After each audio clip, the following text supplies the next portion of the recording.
আমার প্রান্তীয় ছাত্রছাত্রী ভাইয়েরা, উপস্থিত আমার মুরব্বীরা, উপস্থিত এলাকার সম্মানিত লোকজন, আসসালামু আলাইকুম।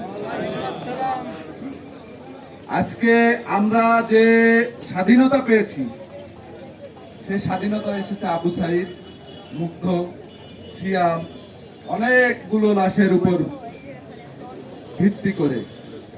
আজকে এই স্বাধীনতা আসছে ৭১ সালে একবার আসছিল, আর এই ২৪ সালে স্বাধীনতা আসছে আর একবার। এই স্বাধীনতা আসছে এই জন্য যে এই দেশের মানুষকে জুলুম আর কেউ না করতে পারে, অত্যাচার না করতে পারে।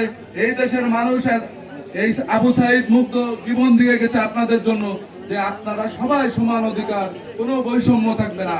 এখানে হিন্দু মুসলিম সবাই আমরা সহ অবস্থানে থাকবো। এই জন্যই তারা জীবন দিয়ে গেছে। আপনারা আজকে যে উল্লাস করতেছেন, যে করতেছেন, ধ্বংসযজ্ঞ করতেছেন, এজন্য কিন্তু এরা জীবন দিয়ে যায়নি। আপনারা মনে রাখেন, আপনারা এখন আজকে করেন, কালকে করেন, যা করতেছেন, প্রশাসন কিন্তু শক্ত হাতে আপনাদেরকে করবে, প্রতিহত করবে। একটা বিষয় আমি আপনাদেরকে বলতে চাই, আমি ব্যক্তিগতভাবে মুগ্ধকে চিনতাম।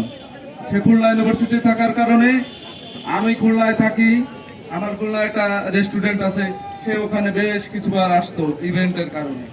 এত বিনয়ের ছেলে আমার জীবনে আমি দেখিনি। যে দেশের মানুষ, আপনারা মনে রাখেন, যে দেশের মানুষ এখন বুক পেতে গুলি খাওয়ার অভ্যাস যে ছাত্রদের হয়েছে, আপনাদেরকেও কিন্তু অন্যায় করলে এই ছাত্ররা আবার আপনাদের প্রতিহত করবে।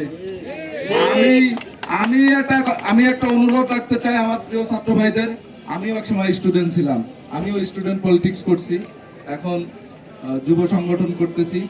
আমি স্বচ্ছ পলিটিক্স করতে পছন্দ করি। আমরা এলাকায় যারা আছি সবাই সহ অবস্থান থাকতে চাই, আমরা সবাই ভাইয়ের মতো থাকতে চাই। আমরা হিন্দু মুসলিম না, আমরা সবাই ভাই, এই হিসেবে আমরা থাকতে চাই।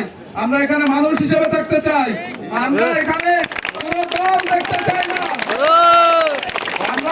আমি ছাত্র ভাইদেরকে একটা বিষয় অনুরোধ করতে চাই, আপনারা সাইনবোর্ড বাজারে এসে মনিটর করবেন, প্রত্যেক ইউনিয়নে মনিটর করেন কারা নির্যাতন করতেছে। আমরা আপনাদের সাথে এক হয়ে তাদেরকে কোনো অত্যাচারী থাকতে পারবে না। এই অত্যাচারের জন্য এরা জীবন দেয় নেই। আপনারা কেউ যারা অত্যাচার করতেছেন একদিনও মাঠে নামেন নাই। ছাত্ররা মাঠে নেমেছে, এই অত্যাচারের অধিকার আপনাদেরকে দেওয়া হয় নাই। তাই আমি এই কথা বলতে চাই যে আপনারা এখনো ভালো হয়ে যান, নইলে আমরা স্টুডেন্টদের নিয়ে আপনাদেরকে প্রতিহত করব। এই কথা বলে আমি আমার সংক্ষিপ্ত বক্তব্য শেষ করছি। আল্লাহ হাফেজ। আপনাদের সাথে দেখা হবে ইনশাআল্লাহ। সবাইকে সালাম, আসসালামু আলাইকুম।